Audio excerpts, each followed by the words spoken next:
Tim from Scott Country International. I've covered my first part 1 video on getting to know your Alpex.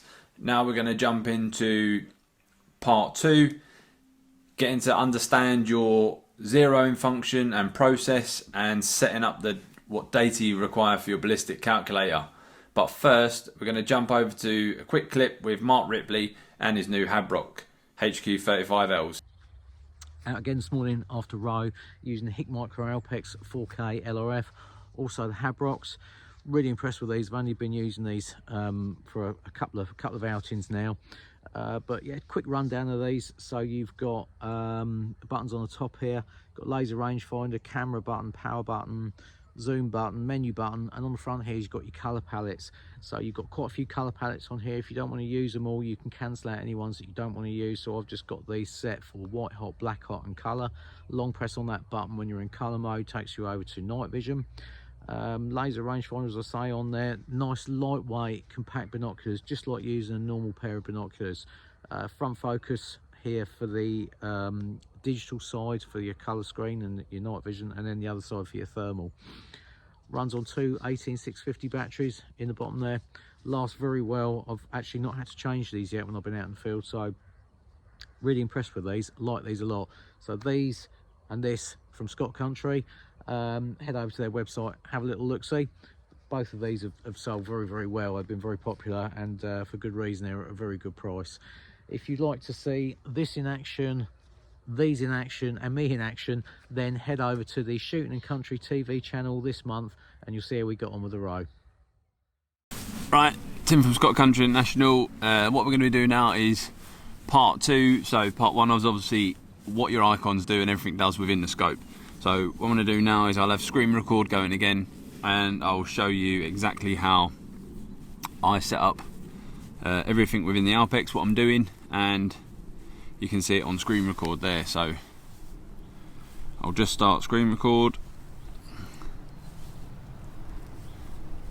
and that's going. As you can see there, I've got my target set, so everything's set down there, and just going to open that up to get a bit better picture. So all I've done in the menu, so first press into the menu, down into advanced settings, on a profile B, because this is a 243 and that's what I want, my 243 on profile B, 65 on the A, so on whatever. Then I'm going to go down to zeroing. So ballistic calculator, I'll make sure is off to start with, because I don't need that yet. And what I'll do in the zero menu is that's where we need to be. So I've already bore sighted. I'll take my first shot, and if you can see, just see that halo, that's the chrono I've got set up in front. So all I do is I'll come out of that menu on base magnification,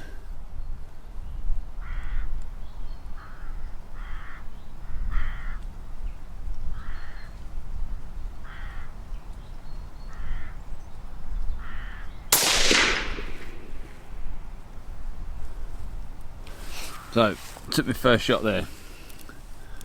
How can I see it?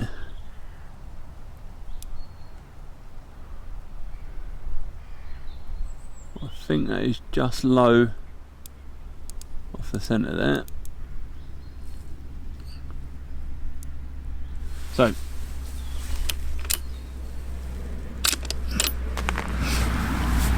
having just taken my first shot, I'm just going to go down and check where we are in terms of relation to a point of aim versus point of impact, and we'll get back to you. Right, so I've took my first shot, I've measured where I am. I was where I thought I was, so what we'll do now, if you look back to the screen, what I'll do is I'll go through, short press of the menu will take me through into my top level menu, into advanced, into the second one down, which you'll see for profile B is already set, and I'll set zero in. So on that one I've got zero distance 1, 100 yards, reticle 2, colour green, magnification 3.5, freeze frame. So what I'm going to do my point of aim on there. Once I'm into that freeze frame, I can then zoom in.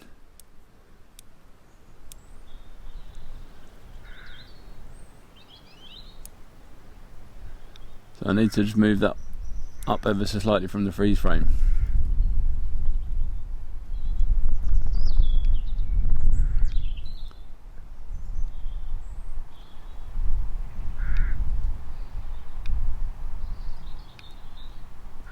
Right, what I can see now is I'll zoom in quickly again there. Right, roughly pointing at the centre of the target. So I crank my mag back out ever so slightly, get myself sorted onto my X and Y. So now I was on for line, I was happy with that. I'll straight onto my Y. I'm moving the reticle down to where the bullet struck. So don't be confused, that's why the importance of the freeze frames on there. So freeze frame it on where your point of aim was originally, and then move the reticle once it's frozen. Press and hold, that'll come out of that menu. Press and hold again, you'll get this menu now, save parameters. This is the important bit. Got to click it gently till it goes okay, till it's in blue. And there it goes, and that would have moved everything then to the correct corrections that I've just made with the X and Y. So what we'll do now, we're going to take a second shot, confirmatory shot. I'm just going to mag, come out of that menu, come out of that top level. Just going to increase that in ever so slightly, and now we're going to go for the top right on the board there.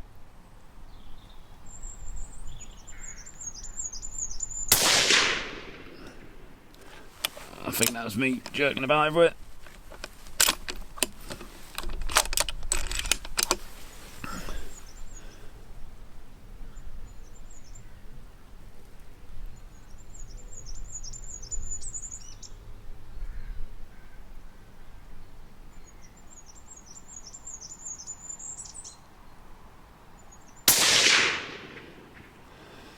Right, so after that second shot, it wasn't me.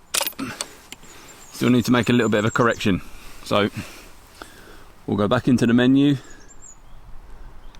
into that, onto zeroing. We'll go down to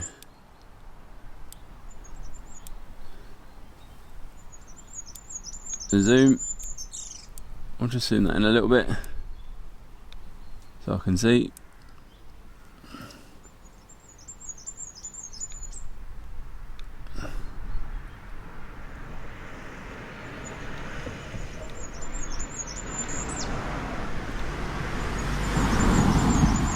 Put that on the freeze frame, zoom that in. Again, now I can see where my impact is.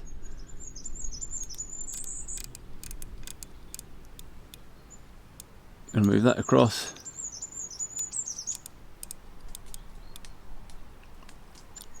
Onto point of impact, back out, back out. Save parameters, okay.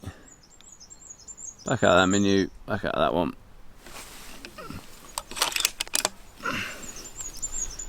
Take a confirmatory shot again, just to see where we are.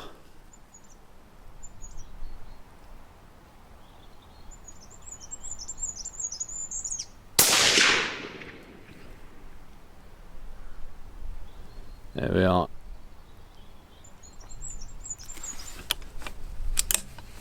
Just to the top and right there, so if you want to be proper precise, you can go back in there, zoom that all the way in. So now I'm totally on there, I can see that, and all I'll do is I'll just tweak that over a couple of clicks, back out, okay, cancel, back out of that, back out of that, back at the top level menu, just chuck another one in there quickly. And the old skyrocket. Getting a fair bit of heat haze off the barrel on my moderator, but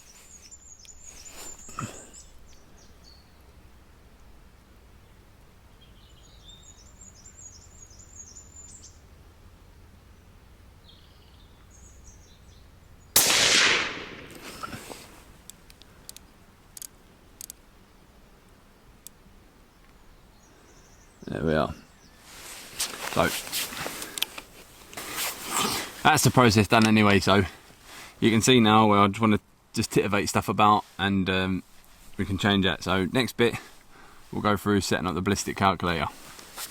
Alright, so now we're happy with zeroed. We're going to go into the next function of information and where to set up the ballistic calculator. So very similar to previous menus, we'll come out of that one, press and hold on the top button here, into menu. Under where you was before on the zero function, you'll now see a little circle with a bullet in it. So select that one. Now you'll open up your ballistic calculation page. So at the top you've got off, on. Obviously you want to turn that on. And this profile is going to be for profile number 2.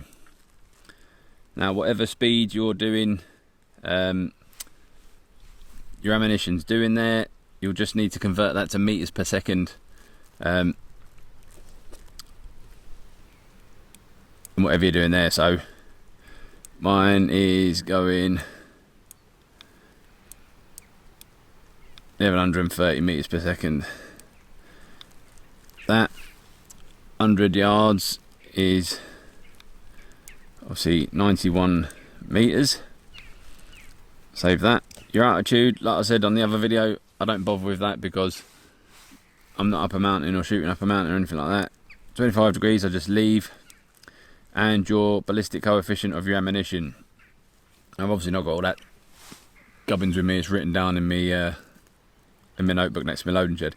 Obviously that goes in there, and then your sight height in millimeters.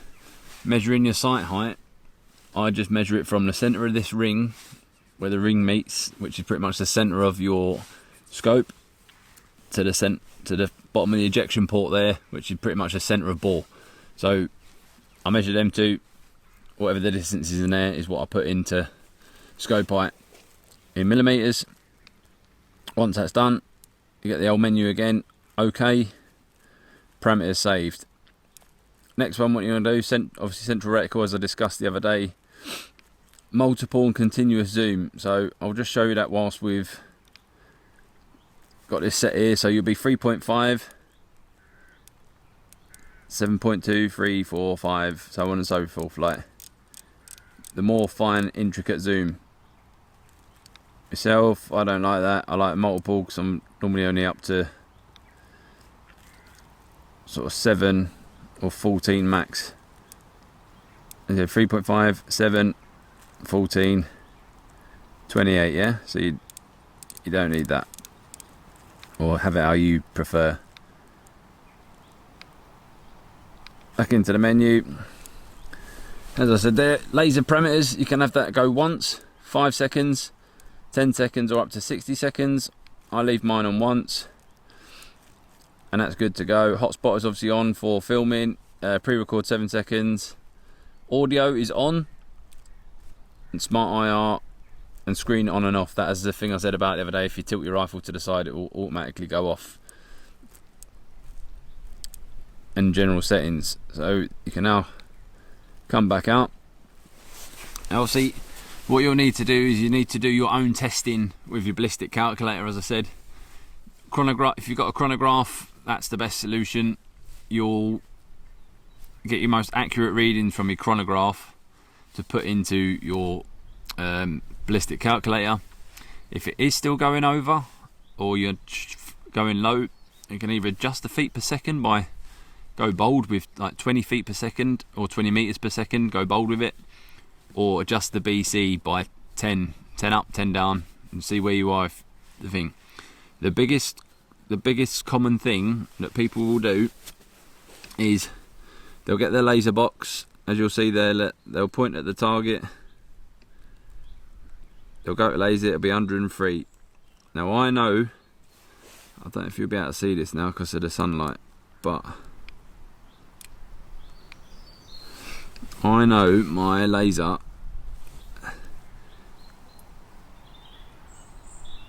is sitting high. You won't see this now because of the sunlight, but